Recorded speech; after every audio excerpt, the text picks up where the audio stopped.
Hello friends, welcome to our channel 4G education, free and quality education for all.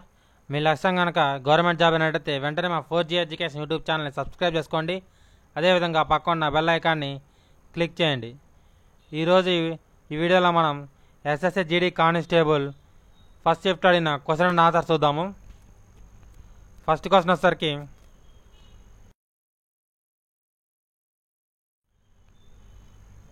121, 169, 252, 256 వీటిలో ఉన్న wrong number ఏదని అడిగారన్నమాట. నేను ఇంతకుముందే చెప్పాను ఏ టాపిక్స్ మీద ఇంతకుముందు SSC GD కానిస్టేబుల్ బిట్లు అడిగారో సేమ్ అటు ఇటుగా సుమారుగా 80% బిట్లు అనేవి ఆ టాపిక్స్ మీదే అడగడం జరిగిందనమాట. దాని యొక్క వీడియో యొక్క లింక్ నేను కింద డిస్క్రిప్షన్ ఇవ్వడం జరుగుతుంది. ఇంకెవరైతే SSC GD కానిస్టేబుల్ పేరు అవుతున్నారో ఖచ్చితంగా ఆ వీడియో చూడండి, మీకు చాలా యూస్ఫుల్ అవుతుంది అనమాట. ఇక ఈ క్వశ్చన్ వచ్చేసరికి 121, 169, 252, 266 దీనిలో ఉన్న రాంగ్ నెంబర్ ఏంటని అడిగారన్నమాట. చూడండి, 121 వచ్చేసరికి 11 స్క్వేరు, అదేవిధంగా 169 వచ్చేసరికి 13 స్క్వేరు, 256 వచ్చేసరికి 16 స్క్వేర్ అనమాట. దీంట్లో 252 ఒకటే మాత్రమే స్క్వేర్ కాదు, కాబట్టి రాంగ్ నెంబర్ ఏదంటే 252. ఆన్సర్ వచ్చేసరికి 252 అనమాట. నెక్స్ట్ క్వశ్చన్కి వచ్చేసరికి ఇది కూడా నెంబర్ సిరీసే. 1, 1, 6, 6, 11, 11, 16 దీని తర్వాత నెంబర్ అంతా అడిగారు. 1, 1, 6, 6, 11, 11, 16 దీని తర్వాత నెంబర్ అంతా అడిగారు అనమాట. చూడండి, ఒక్కొక్క నెంబరు 2 టైమ్స్ వస్తుంది అనమాట. కాబట్టి 16 ఒకసారి వచ్చింది కాబట్టి నెక్స్ట్ టైం రావాలి, 16 రావాలి. కాబట్టి ఆన్సర్ వచ్చేసరికి ఏంటిది 16. ఈ షిఫ్ట్లో మనకి ఎక్కువగా డిఏ నుంచి 3 క్వశ్చన్స్ అడిగారు అనమాట. మొత్తం డిఏలు 3 అడిగారు. అదేవిధంగా కాంపౌండ్ ఇంట్రెస్ట్, సింపుల్ ఇంట్రెస్ట్ నుంచి 2 క్వశ్చన్స్ అడిగారు. ఇంకా పర్సెంటేజ్ నుంచి 2 క్వశ్చన్స్ అడిగారు అన్నమాట. ఏజెస్ నుంచి 2 క్వశ్చన్స్ అడిగారు. రీడింగ్ కాంప్రెషన్ నుంచి ఉమెన్కి సంబంధించిన రీడింగ్ కాంప్రెషన్ ఒకటి అడిగారు అన్నమాట. ఇక నెక్స్ట్ క్వశ్చన్ వచ్చేసరికి 300 of 25% of 5%, 300 of 25% of 5% value ఎంత అడిగారు అన్నమాట. ఆఫ్ అంటే మనం ఎంత మల్టిప్లై చేస్తాము, 300 ఇంటూ 25/100 పర్సెంటేజ్ కాబట్టి 100 ఇంటూ 5/100 వేస్తే వచ్చే ఆన్సరే మనకు ఆన్సర్ అన్నమాట. చూడండి, 300 ఇంటూ 25/100 ఇంటూ 5/100 0 0 క్యాన్సిల్ అయిపోయినాయి. 25 1 జార్ 25 4 జార్ బై 4 అంటే 3 ఇంటూ 5 అంటే అంతా 15, 15/4 ఆన్సర్ వచ్చేసరికి అంతా 15/4 అనమాట. ఇక జనరల్ అవేర్నెస్ వరకు వచ్చేసరికి మాకు సుమారుగా 16 క్వశ్చన్లు అనేవి దొరికినాయి అనమాట. ఆ క్వశ్చన్స్ అన్నిటికీ ఎక్స్ప్లెయిన్ చేసి మీకు క్లారిటీగా వివరిస్తాను. ఫస్ట్ క్వశ్చన్ వచ్చేసరికి జనరల్ అవేర్నెస్లో Sri Lanka end of civil war which year? Sri Lanka end of civil war అనేది ఎప్పుడు జరిగిందన్నారు అంటే శ్రీలంకకి మరియు తమిళ టైగర్స్ మధ్య జరిగిన సివిల్ వార్ అనేది ఏ ఇయర్లో ఆగిపోయిందని అడిగారు. ఆన్సర్ వచ్చేసరికి 18th May 2019 అప్పటి ఆ దేశ అధ్యక్షుడైన రాజ్ కప్ప సివిల్ వార్ అనేది ఈ రోజుతో ఆగిపోయిందని ప్రకటించారన్నమాట. ఈ LTTE బృందమే మన మాజీ ప్రధానమంత్రి రాజీవ్ గాంధీని హతమార్చారు. ఇక నెక్స్ట్ క్వశ్చన్ వచ్చేసరికి who is the author of India 2020? India 2020 book యొక్క ఆధారం అడిగారు అన్నమాట. ఆన్సర్ వచ్చేసరికి మాజీ భారత రాష్ట్రపతి అయిన APJ అబ్దుల్ కలాం అనమాట. మాజీ రాష్ట్రపతి అయిన APJ అబ్దుల్ కలాం ఇండియా 2020 బుక్ని రచించారు. నెక్స్ట్ క్వశ్చన్ వచ్చేసరికి లవణి ఫోక్ డాన్స్ అనేది ఏ రాష్ట్రానికి సంబంధించిన అడిగారు. Lavani folk dance belongs to which state అని అడిగారు అనమాట. ఆన్సర్ చెప్పే ముందు ఎగ్జామ్స్ అంటే దగ్గర చాలామంది అడిగారు, అదేవిధంగా కింద కామెంట్లో కూడా చెప్పారు నెగిటివ్ మార్కింగ్ ఉందా అని. SSC GD కానిస్టేబుల్కి ఎటువంటి నెగిటివ్ మార్కింగ్ కూడా లేదనమాట, గుర్తుంచుకోండి. మీరు SSC GD కానిస్టేబుల్ అసలు ప్రతి ఒక్క విద్యార్థి ఖచ్చితంగా 100కి 100 బిట్లు కూడా అటెంప్ట్ చేయండి ఖచ్చితంగా.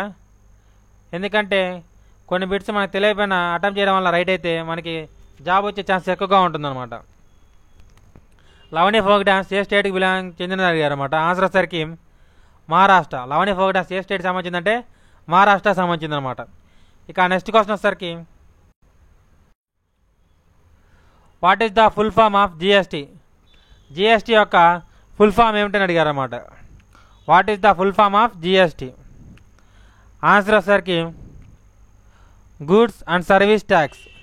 జిఎస్టీ యొక్క ఫుల్ ఫామ్ వచ్చేసరికి గూడ్స్ అండ్ సర్వీస్ ట్యాక్స్. ఇక నెక్స్ట్ క్వశ్చన్ వచ్చేసరికి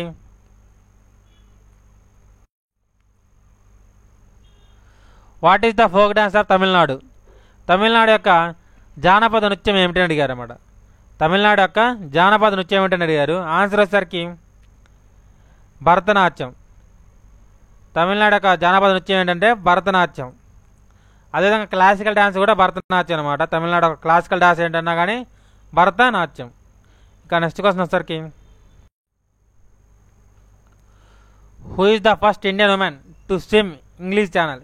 ఇంగ్లీష్ ఛానల్ ఏదైనా మొదటి భారతీయ మహిళ ఎవరని అడిగారు అన్నమాట. ఇంగ్లీష్ ఛానల్ ఏదైనా మొదటి భారతీయ మహిళ అని అడిగారు.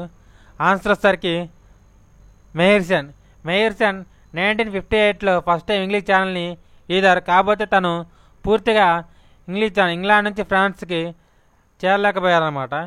ఆ నెక్స్ట్ ఇయర్ 1959లో ఇండియాకి చెందిన ఆర్తి సహా అనేది ఫస్ట్ టైం ఇంగ్లీష్ ఛానల్ని సక్సెస్ఫుల్గా ఏదిన మహిళ అనమాట.